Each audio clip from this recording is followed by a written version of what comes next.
ഈശോ മിശിഹായ്ക്ക് സ്തുതിയായിരിക്കട്ടെ. ഞാൻ മാണിപ്പറമ്പിലച്ചൻ. അതിൻ്റെ രാജ്യം ഇരുട്ടിലാണ്ടുപോയി. ദുഃഖവിളിയുടെ സന്ദേശം അതെന്നോട് ചോദിച്ചൊരു ചോദ്യത്തെല്ലാം മറുപടിയായിട്ട് നൽകാനായിട്ട് ഞാൻ ആഗ്രഹിക്കുകയാണ്. അച്ചോ, ഈശോയുടെ മരണസമയത്ത് ലോകം മുഴുവൻ അന്ധകാരം വ്യാപിച്ചു. പിന്നെ വെളിപാട് പുസ്തകം 16:10 നാം ഇങ്ങനെ വായിക്കുന്നു: അഞ്ചാമൻ തൻ്റെ പാത്രം മൃഗത്തിൻ്റെ സിംഹാസനത്തിന്മേൽ ഒഴിച്ചു, അപ്പോൾ അതിൻ്റെ രാജ്യം ഇരുട്ടിലാണ്ടുപോയി. ഇരുട്ടിലാണ്ടു. ഈ ഇരുട്ടും കർത്താവിൻ്റെ മരണസമയത്ത് അന്ധകാരം തമ്മിൽ ബന്ധമുണ്ടോ? എന്താണ് ഈ ഇരുട്ട് എന്ന് പറഞ്ഞാൽ? എന്നിട്ട് അദ്ദേഹം ഒരു വാചകം കൂടി ചോദിച്ചു: സീറോ മലബാർ സഭയിൽ ഇത്തരം ഇരുട്ട് വ്യാപിച്ചിട്ടുണ്ടോ? എവിടെയൊക്കെ ഈ ഇരുട്ട് വ്യാപിച്ചിട്ടുണ്ടെന്ന് ഞാനിത് ഈ ടോക്കിൻ്റെ അവസാനത്തിൽ പറയാം. ഇപ്പം നമുക്ക് ഈശോയുടെ മരണസമയത്തുണ്ടായ ഇരുട്ടും പിന്നെ ഈ വെളിപാട് പുസ്തകം 16-ാമത്തെ അധ്യായത്തിൽ പറഞ്ഞ ഇരുട്ടും രണ്ടും തമ്മിലുള്ള ബന്ധമെന്ന് നമുക്ക് പരിശോധിക്കാം. 6-ാം ദിവസം, ഇപ്പം നമ്മൾ വെള്ളിയാഴ്ച എന്ന് വിളിക്കുന്ന ദിവസം, പണ്ട് അങ്ങനെയൊന്നല്ല വിളിച്ചിരുന്നത്. 6-ാം ദിവസം, 1-ാം ദിവസം എന്ന് പറഞ്ഞാൽ ഞായറാഴ്ച. പക്ഷെ ഞായർ എന്ന വാക്കിനർത്ഥം സൂര്യൻ എന്നാണ്. സൂര്യൻ്റെ ദിവസം അതൊക്കെ പിന്നീടുണ്ടായ വാക്കാണ്. പണ്ട് 1-ാം ദിവസം, 2-ാം ദിവസം, 3-ാം ദിവസം അങ്ങനെ പറയുള്ളൂ.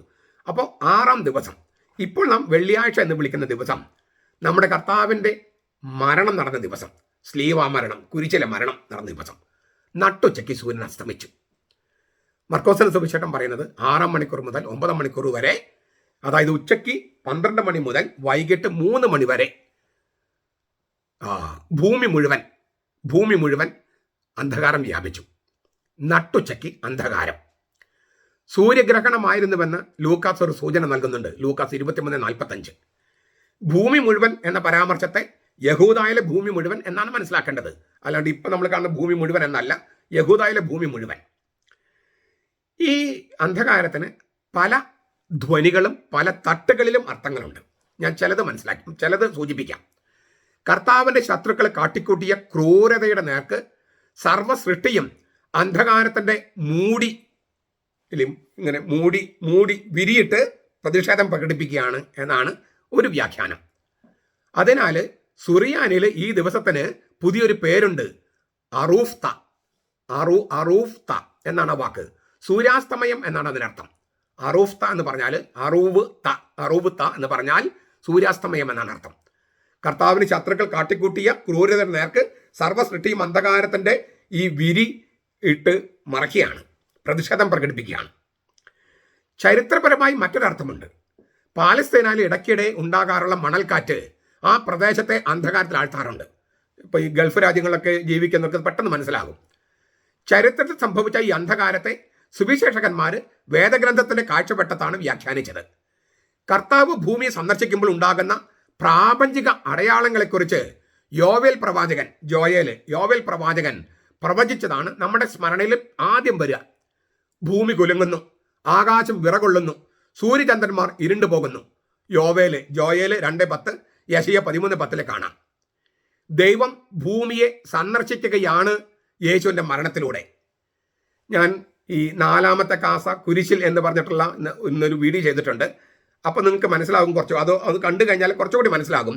ഈ ദൈവരാജ്യം ഭൂമിയിൽ വരികയാണ്, ദൈവം ഭൂമിയെ സന്ദർശിക്കുകയാണ് യേശുവിൻ്റെ മരണത്തിലൂടെ. അതിനാൽ കർത്താവിൻ്റെ ദിനമാണത്, കർത്താവിൻ്റെ ദിനം. ഈ അന്ന് മധ്യാഹ്നത്തിൽ സൂര്യൻ അസ്തമിക്കും, നട്ടുച്ചയ്ക്ക് ഞാൻ ഭൂമിയെ അന്ധകാരത്തിൽ ആഴ്ത്തും. കർത്താവിൻ്റെ ദിനം പ്രകാശമല്ല അന്ധകാരമാണ്, പ്രകാശം ലേശമില്ലാത്ത തമസാണ് എന്നൊക്കെ ആമോസ പ്രവാചകൻ 5:20 പറയുന്നുണ്ട്.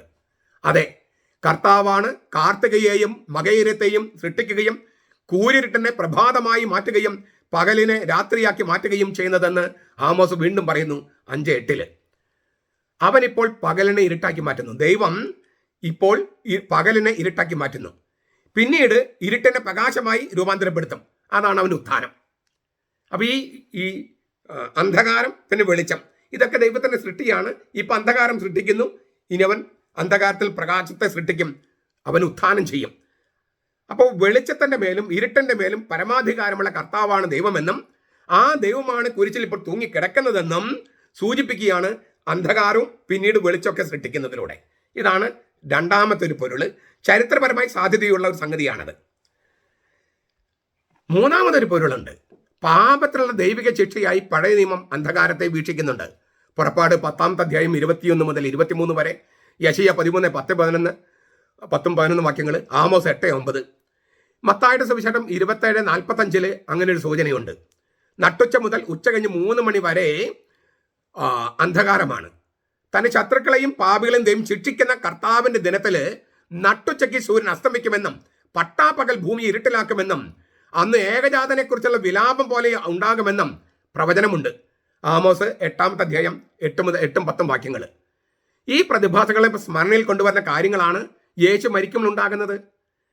ദൈവം ശിക്ഷിക്കുന്ന ശത്രുക്കളെയും പാപികളെയും ദൈവം ശിക്ഷിക്കുന്ന കർത്താവിന്റെ ദിനത്തില് നട്ടുച്ചയ്ക്ക് സൂര്യൻ അസ്തമിക്കും, പട്ടാപ്പകൽ ഭൂമി ഇരുട്ടിലാക്കും, അന്ന് ഏകജാതനെ കുറിച്ചുള്ള വിലാപം പോലെ ഉണ്ടാകും.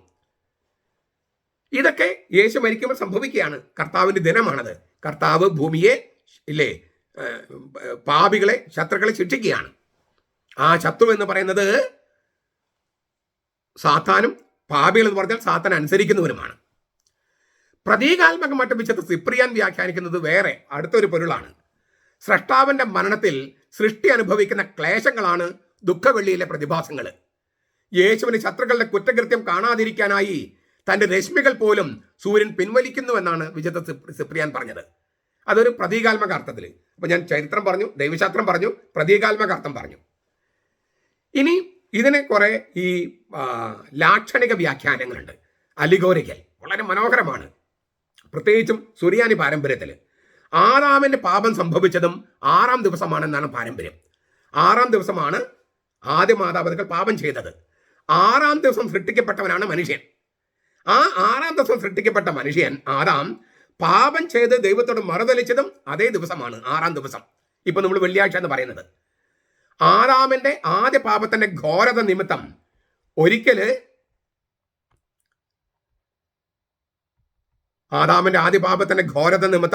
ഒരിക്കല് ഈ ഭൂമി മൊത്തത്തിൽ അന്ധകാരത്തിൽ പെട്ടുപോയി. സർവ്വ സൃഷ്ടികളും ദുഃഖത്തിന്റെ അഗാധ തലങ്ങൾക്ക് മുങ്ങിപ്പോയി. വിലാപത്തിന്റെ അന്ധകാര ആവരണം അണിഞ്ഞു. മനുഷ്യവംശം മരണത്തിന് അടിമപ്പെട്ടത് അന്നാണ്. പറുദീസായിൽ നിന്ന് പുറത്താക്കപ്പെട്ടത് അന്നാണ്. ഭൂമി ശപിക്കപ്പെട്ടതായത് അന്നാണ്. ഇതെല്ലാമാണ് അന്ധകാരം കൊണ്ട് സൂചിപ്പിക്കുന്നത് ഒരു ആലങ്കാരിക ലാക്ഷണിക വ്യാഖ്യാനത്തിൽ. ഈ ലാക്ഷണിക വ്യാഖ്യാനം മുന്നോട്ട് പോകുമ്പോൾ നോഹയുടെ കാലത്ത് ജലപ്രളയം ആരംഭിച്ചതും 6-ാം ദിവസമാണെന്ന പാരമ്പര്യമുണ്ട്. ദൈവപുത്രന്മാരും മനുഷ്യപുത്രന്മാരും തമ്മിലുള്ള അവിഹിത ബന്ധത്തിലൂടെ ജനിപ്പിക്കപ്പെട്ട സകല രാക്ഷസന്മാരെയും ജലപ്രളയത്തിലൂടെ ആലാഖ നശിപ്പിച്ചതും 6-ാം ദിവസം തന്നെ. ആലാഖയുടെ പുത്രനാണ് യേശു, ദൈവപുത്രൻ. ആലാഖ സുറിയാനി വാക്കാണ്. ഈ മിശിഹായുടെ ഉപവാസത്തിന്റെ അവസാന ദിനവും 6-ാം ദിവസമാണ്. 40 ദിവസത്തെ ഉപവാസത്തിന്റെ അവസാന ദിനം 6-ാം ദിവസമാണ്, വെള്ളിയാഴ്ചയാണ്. വീണ്ടെടുക്കപ്പെടുന്ന പുതിയ മനുഷ്യവംശത്തിന്റെ ആദിജാതനായ ആലാഹപുത്രൻ, അതായത് ദൈവപുത്രൻ യേശു, ശത്രുവായ സാത്താനോട് ആലാഹപുത്രന്റെ പുത്രനായ യേശുവിനോട് സാത്താൻ യുദ്ധം പ്രഖ്യാപിച്ചതും അന്ന് തന്നെയാണ്. മത്തായിയുടെ സുവിശേഷം 4-ാമത്തെ അധ്യായം 2-3. അവൻ 40 പകലും 40 രാവും ഉപവസിച്ചതിന് ശേഷം അവൻ വിശന്നു. അപ്പോൾ പരീക്ഷകൻ അടുത്ത് വന്ന് അവനോട് ഈ കല്ലുകൾ അപ്പമാക്കൂ എന്ന് കൽപ്പിച്ചു. ആ യുദ്ധത്തിന്റെ പരിസമാപ്തി സംഭവിക്കുകയാണ് ദുഃഖവെള്ളിയാഴ്ച. കണ്ടോ, ഈ 6-ാം ദിവസം ആ 6-ാം ദിവസം വെള്ളിയാഴ്ച അതിന്റെ പരിസമാപ്തിയാണ് ദുഃഖവെള്ളിയാഴ്ച. ഇതാണ് ഇങ്ങനെ പറഞ്ഞു പോകുകയാണ്. അതായത് ഇതിന്റെ ലാക്ഷണിക വ്യാഖ്യാനം വളരെ ഗംഭീരമാണ്, സഭാപിതാക്കന്മാരുടെ വ്യാഖ്യാനം. ഇപ്പോൾ ഇത് ഒരിക്കൽ കൂടി ഒരേ സമയം ദൈവവും മനുഷ്യനും പാപമില്ലാത്തവനുമായ മിശിഹ, ആലാഹയുടെ പുത്രനായ മിശിഹ, സകല മനുഷ്യരുടെയും പാപങ്ങളുടെ ശിക്ഷയായ മരണം സ്വന്തം ശരീരത്തിൽ ഏറ്റെടുത്ത് അത് സ്ലീഹാമേൽ കൊണ്ടുപോയി തറച്ച് മരിച്ചപ്പോൾ മത്തായി 24, 27, 46 സർവ്വ സൃഷ്ടിയും അന്ധകാരത്ത് അണിയുകയാണ്. ആകാശത്തിൽ സൂര്യൻ അന്ധകാരാവൃതമായി. പത്രോസിന്റെ 1-ാമത്തെ ലേഖനം 2-ാമത്തെ അധ്യായം 21, 22. ഭൂമി കുലുങ്ങി. ഭൂകമ്പത്തിന്റെ ആഘാതത്തിൽ ദേവാലയത്തിൽ തിരച്ചില 2ആയി ചീന്തിപ്പോയി, മുകൾ മുതൽ അടിവരെ. മത്തായി 27, 46. പാറകൾ പിളർന്നു, കല്ലറകൾ തുറന്നു.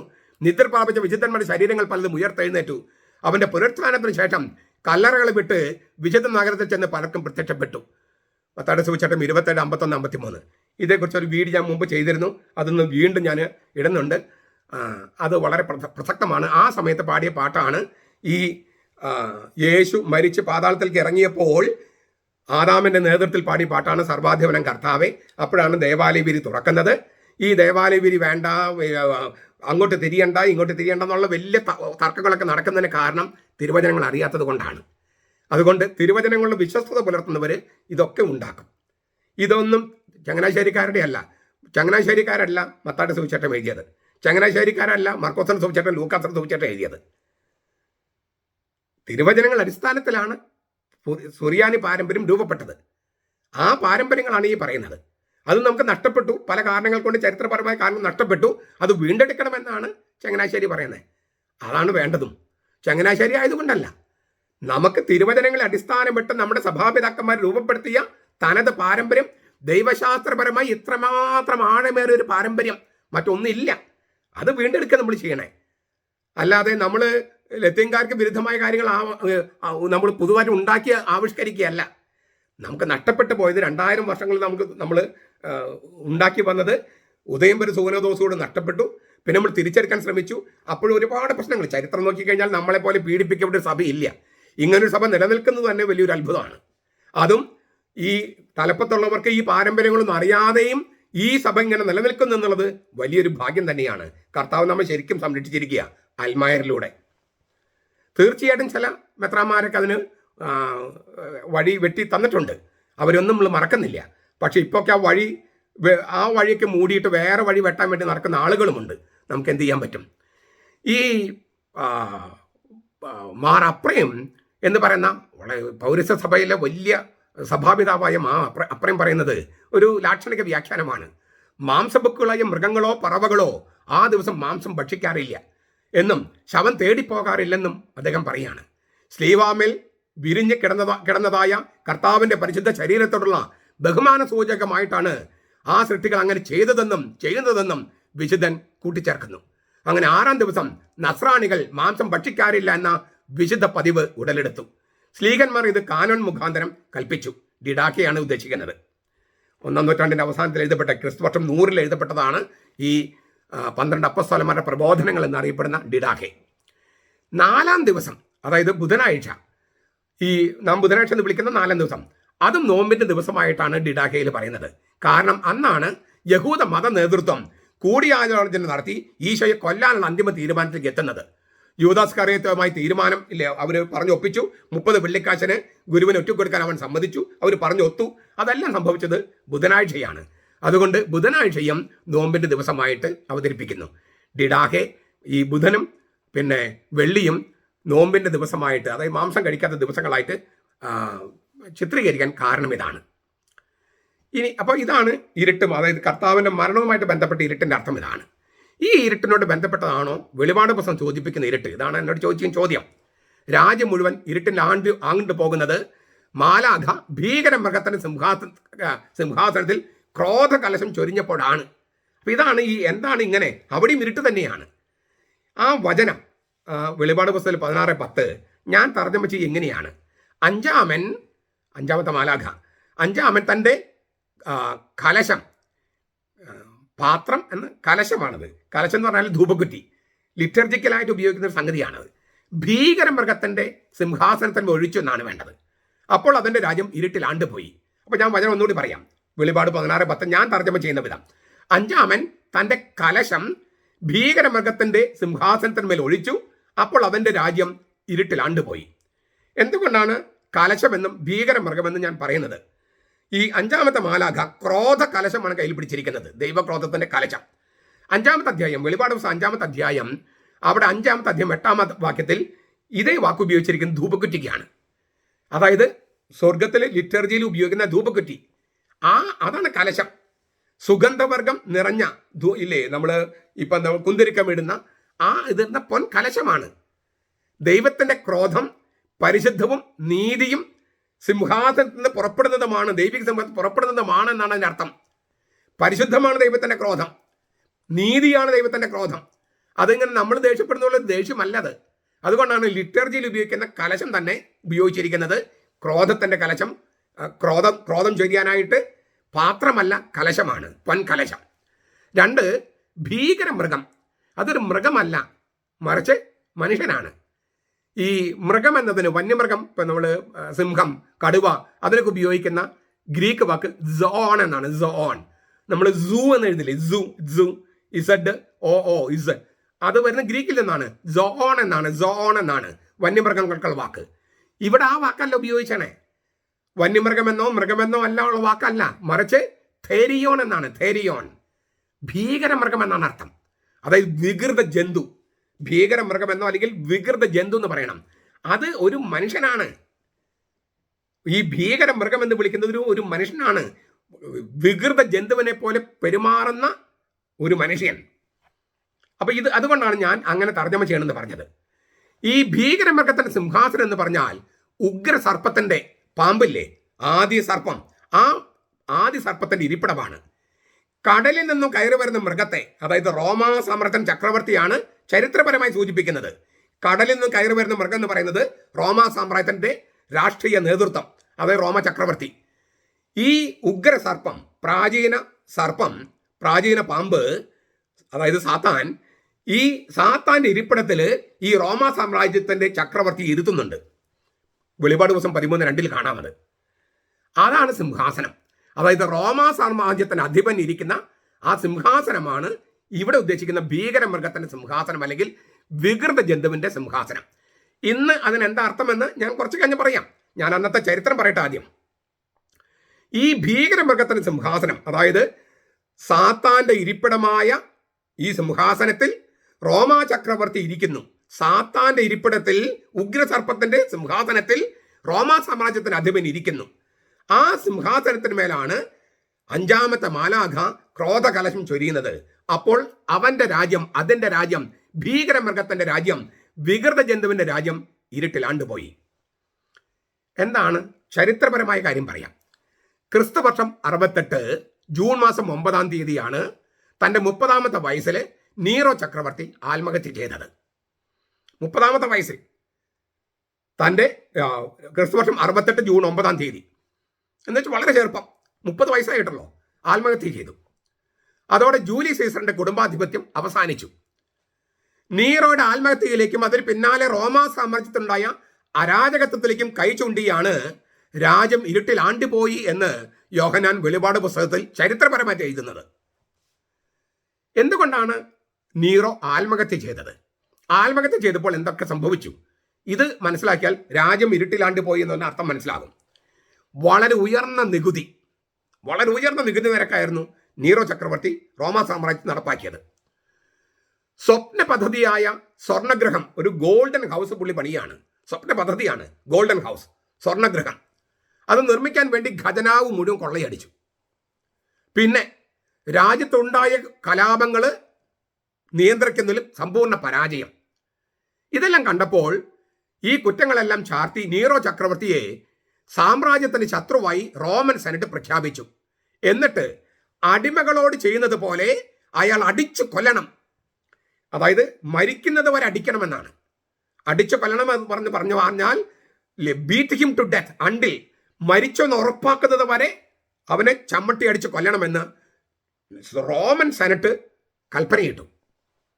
നാണക്കേടും പ്രാണഹാനിയും ഭയന്ന നീറോ ചക്രവർത്തി തന്റെ പ്രൈവറ്റ് സെക്രട്ടറിയോടൊപ്പം രാജകൊട്ടാരത്തിൽ ഇറങ്ങി ഓടി. റോമാ നഗരത്തിന് വെളിയിൽ ഫയോൻ എന്ന് പറഞ്ഞ ഒരാളുടെ പേരാണ്. ഫയോൻ എന്ന ആളുടെ ഒരു വില്ലയിലെത്തി. ഫയോൻ, PHAON, ഫയോൻ എന്ന ഒരാളുടെ വില്ലയിലെത്തി. അവിടെ വെച്ച് ഈ കഠാര എടുത്ത് സ്വയം കുത്തി മരിക്കാൻ ശ്രമിച്ചു. പക്ഷെ പറ്റണില്ല. പ്രൈവറ്റ് സെക്രട്ടറിയായ എപ്പഫ്രോദിത്തോസ് ആണ് പ്രൈവറ്റ് സെക്രട്ടറിയുടെ പേര്, എപ്പഫ്രോദിത്തോസിനോട് തന്റെ കഴുത്തിൽ കഠാര കുത്തിയിറക്കാൻ നീറോ ചക്രവർത്തി കൽപ്പനയിട്ടു. അങ്ങനെ ഈ എപ്പഫ്രോദിത്തോസ് കഠാര എടുത്തിട്ട് ഇങ്ങനെ നിൽക്കുകയാണ്. ആ സമയത്ത് ഈ നീറോ പറഞ്ഞു, എത്ര മഹാനായ കലാകാരനാണ് എന്നിൽ മരിക്കുന്നത്. ഇതാണ് അദ്ദേഹത്തിന്റെ അവസാന വാക്കുകൾ. എത്ര മഹാനായ കലാകാരനാണ് എന്നിൽ മരിക്കുന്നത്. ക്വാളിസ് ആർട്ടിഫെക്സ് ഫെറോയോ എന്നാണ് അദ്ദേഹം ലത്തീനിൽ പറഞ്ഞത്. ക്വാളിസ് ആർട്ടിഫെക്സ് ഫെറോയോ, what an artist dies in me.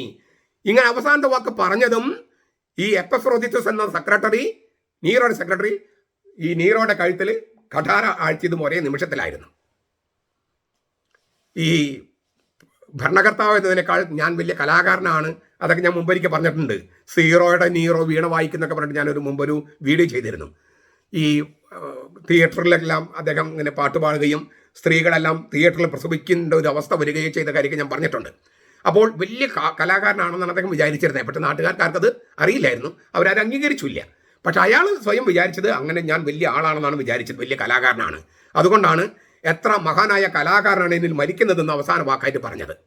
പക്ഷേ ആരാണ് അദ്ദേഹത്തിൻ്റെ പിന്തുടർച്ചാവകാശി, പിൻഗാമി എന്ന് നിശ്ചയമില്ലാത്തതിനാൽ വലിയ കയോസ്, മൊത്തം അരാജകത്വം ഉണ്ടായി രാജ്യത്ത്.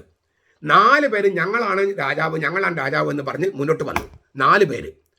സ്പാനിഷ് പടവ്യൂഹത്തിൻ്റെ തലവനായ ഗാൾബ, അതാണ് ഒന്നാമത്തെ ആള്.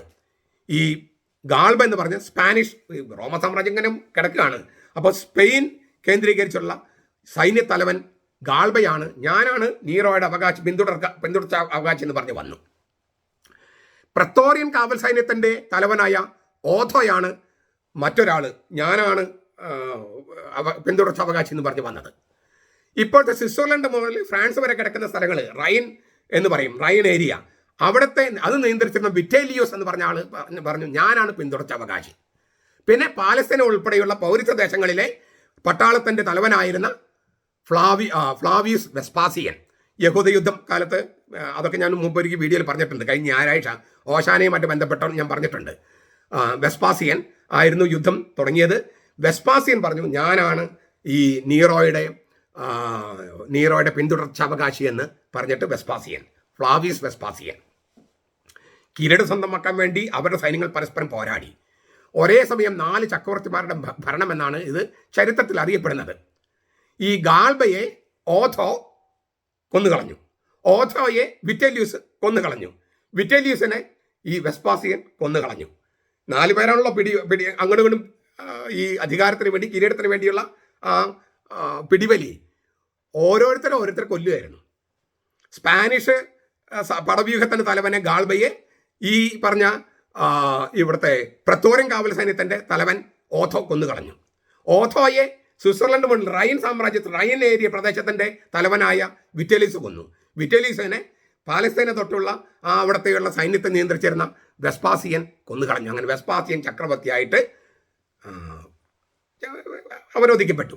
അപ്പോഴാണ് തൻ്റെ മകനായ ടൈറ്റസിനെ ജെറുസലം നഗരവും ജെറുസലം ഈ ദേവാലയത്തെ നശിപ്പിക്കാനായിട്ട് ഏൽപ്പിച്ചിട്ട് വെസ്പാസിയൻ റോമിൽ ചക്രവർത്തിയായി. തീർന്നില്ല. ഇങ്ങനെ അക്രമങ്ങളുടെ പരമ്പരയൊക്കെ നടക്കുമ്പോഴും ഒരു കിംവദന്തി അല്ലെങ്കിൽ ഒരു അന്ധവിശ്വാസം പ്രചരിപ്പിക്കപ്പെട്ടു. ക്രൂരനായ നീറോ അവശേഷിപ്പിച്ചത് കിരാത ഭരണമാണെങ്കിലും നീറോ വീണ്ടും ജനിക്കുമെന്ന പുനർജന്മ സിദ്ധാന്തം അല്ലെങ്കിൽ ഒരു അന്ധവിശ്വാസം പ്രചരിപ്പിക്കപ്പെട്ടു. ആ അന്ധവിശ്വാസത്തെക്കുറിച്ച് വെളിപാട് പുസ്തകമൊക്കെ പറയുന്നുണ്ട്. നീറോ റേ ദിവിവോസ് എന്ന് പറയാ, നീറോ റീബോൺ. ഈ കിരാത ഭരണങ്ങളൊക്കെ വരുമ്പോൾ ഇത് നീറോ വീണ്ടും പുനർജനിച്ചിരിക്കുന്നു എന്നുള്ള മട്ടിൽ സിദ്ധാന്തം വരും. അങ്ങനെ അന്ധവിശ്വാസം പ്രചരിപ്പിക്കപ്പെട്ടു. ഭരണകൂട ഭീകരത, അക്രമ പരമ്പരകൾ, അന്ധവിശ്വാസത്തിന് വ്യാപനം. അപ്പോൾ റോമാ സാമ്രാജ്യം മുഴുവൻ ഇരുട്ടിലായി. രണ്ടും 2 തരത്തിൽ ഇരുട്ടാണ്. അവിടെ ക്രിസ്തു മരിക്കുമ്പോൾ അതിനോട് പ്രപഞ്ചവും അതുപോലെ തന്നെ ദൈവവും ഒക്കെ പ്രതികരിക്കുന്ന രീതിയാണ് സുവിശേഷങ്ങളിലെ അന്ധകാരമെങ്കിൽ ഇവിടെ ഭരണകൂട ഭീകരത, അക്രമ പരമ്പരകൾ, അന്ധവിശ്വാസ വ്യാപനം, ഈ സ്ഥാനം കിട്ടാൻ വേണ്ടിയുള്ള ഏത് കടുങ്കയും ചെയ്യാനുള്ള, ഏത് ക്രൂരതയും ചെയ്യാനുള്ള മടിയില്ലായ്മ ഭരണകർത്താക്കളുടെ, ഈ സംഭവങ്ങളെയാണ് അതിൻ്റെ രാജ്യം ഇരുട്ടിനാണ്ട് പോയി എന്ന് പറയുന്നത്. അപ്പോൾ രണ്ടും 2 തരത്തിലുള്ള ഇരുട്ടാണ്. ഇത്തരം സംഭവങ്ങൾ പിന്നെയും ആവർത്തിച്ചുകൊണ്ടിരിക്കും. ഇങ്ങനെയുള്ള ഈ അക്രമങ്ങളെല്ലാം തന്നിലേക്ക് തന്നെ എടുത്ത് അതല്ല അതിൻ്റെ അവസാനം മട്ടുവരെ കുടിക്കുന്നതാണ് കർത്താവിൻ്റെ ദുഃഖവെള്ളിയുടെ അർത്ഥം തന്നെ. പക്ഷേ ഇത് ഇങ്ങനെയൊക്കെ ചെയ്തിട്ടും ഈ മനുഷ്യരെ ഇവരുടെ അക്രമങ്ങൾ പിന്നെയും കൊണ്ടു നടക്കുകയാണ്. ഇപ്പം നമ്മുടെ നാട്ടിലേക്ക് വന്നാൽ ഇപ്പോൾ ഈശ്വരവിശ്വാസികളല്ലാത്തവർ ക്ഷേത്രം ഭരിക്കുക, ക്ഷേത്രം കൊള്ളയടിക്കുക. അപ്പോൾ രാജ്യം മുഴുവൻ ഇരുട്ടിലാണ്ട് പോകും. എന്തിനാണ് ഈശ്വരൻ ഇല്ല എന്ന് പറയുന്നവർ ഈശ്വരന്മാരുടെ പേരിലുള്ള ക്ഷേത്രങ്ങളുടെ ഭരണം എടുക്കണേ? ഈശ്വരൻ ഇല്ലെന്നല്ലേ അവർ പറയണേ. ഈശ്വരൻ ഇല്ലെങ്കിൽ പിന്നെ ആ ഈശ്വരൻ്റെ പേരിലുള്ള ക്ഷേത്രങ്ങൾ ഭരിക്കേണ്ടത് എന്തിനാണ് അവർ ഭരിക്കുന്നത്? അപ്പോൾ അത് കൊള്ളയടിക്കാൻ വേണ്ടി അല്ലെങ്കിൽ പിന്നെ എന്തിനാണ്? എന്നിട്ട് അവർക്ക് പിന്നെയും വോട്ട് കൊടുക്കുമ്പോൾ, ഈശ്വര വിശ്വാസികൾ വോട്ട് കൊടുക്കുമ്പോൾ അവർക്കും ഈശ്വരനിൽ വിശ്വാസമില്ലെന്നല്ലേ അർത്ഥം? ക്രിസ്ത്യാനികൾ കമ്മ്യൂണിസ്റ്റുകാർക്ക് വോട്ട് ചെയ്താൽ അതിന്റെ അർത്ഥം അവർ ക്രിസ്തുവിൽ വിശ്വസിക്കുന്നില്ല എന്നാണ്. കമ്മ്യൂണിസ്റ്റ് രാഷ്ട്രീയ പാർട്ടിയല്ല, ഈശ്വരനെ നിഷേധിക്കുന്ന പ്രത്യയശാസ്ത്രമാണ്. ഇത് തിരിച്ചറിയാൻ ക്രിസ്ത്യാനികൾക്കെങ്കിലും കഴിയണം.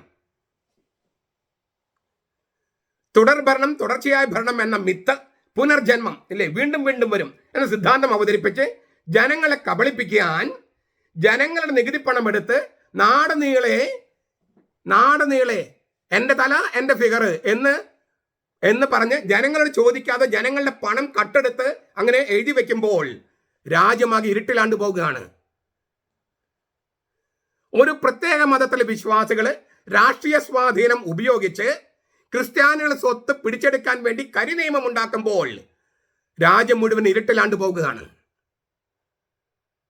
മറ്റൊരു മതത്തിലെ തീവ്രവാദ ഘടകങ്ങൾ കത്തോലിക്ക സഭയെ, വിശേഷിച്ച് സീറോ മലബാർ സഭയെ ഭിന്നിപ്പിക്കാൻ വേണ്ടി മുന്നേറ്റക്കാരും വിമതരുമായി സഖ്യം ചെയ്യുമ്പോൾ രാജ്യം മുഴുവൻ ഇരുട്ടിലാണ്ട് പോവുകയാണ്. അത് കണ്ടിട്ടും കോമാളി ചിരിയോടെ നേതൃത്വം അവരെ ചേർത്ത് പിടിക്കുമ്പോൾ അപ്പോൾ രാജ്യം മുഴുവനും സഭ മുഴുവനും ഇരുട്ടിലാണ്ട് പോവുകയാണ്. സഭയ്ക്ക് വേണ്ടി നിലകൊള്ളുന്നവർ എന്ന് അവകാശപ്പെടുന്നവർ തങ്ങളുടെ സ്വാർത്ഥപരമായ നേട്ടങ്ങൾക്ക് വേണ്ടി മാത്രം നിലകൊള്ളുമ്പോൾ രാജ്യമാകെ, സഭയാകെ ഇരുട്ടിലാണ്ട് പോവുകയാണ്. അറൂഫ്ത, സൂര്യാസ്തമയം ആവർത്തിക്കുകയാണ്. നമ്മുടെ വിലാപത്തിനും ഉപവാസത്തിനും കനം കൂട്ടേണ്ടി വരികയാണ്. രാത്രിയെ പകലാക്കുന്ന കർത്താവിൻ്റെ ഉയർപ്പിന് വേണ്ടിയുള്ള കാത്തിരിപ്പ്, സഭയുടെ ഉയർത്തെഴുന്നേൽപ്പിനുള്ള കാത്തിരിപ്പ്, നമ്മുടെ കാത്തിരിപ്പ് അത് തുടരുകയാണ്. നമ്മുടെ കർത്താവ് ഈശോ മിശിഹായുടെ കൃപയും പിതാവായ ദൈവത്തിന്റെ സ്നേഹവും പരിശുദ്ധാത്മാവിന്റെ സഹവാസവും നാം എല്ലാവരോടും കൂടി ഉണ്ടായിരിക്കട്ടെ, ഇപ്പോഴും എപ്പോഴും എന്നേക്കും. ആമേൻ.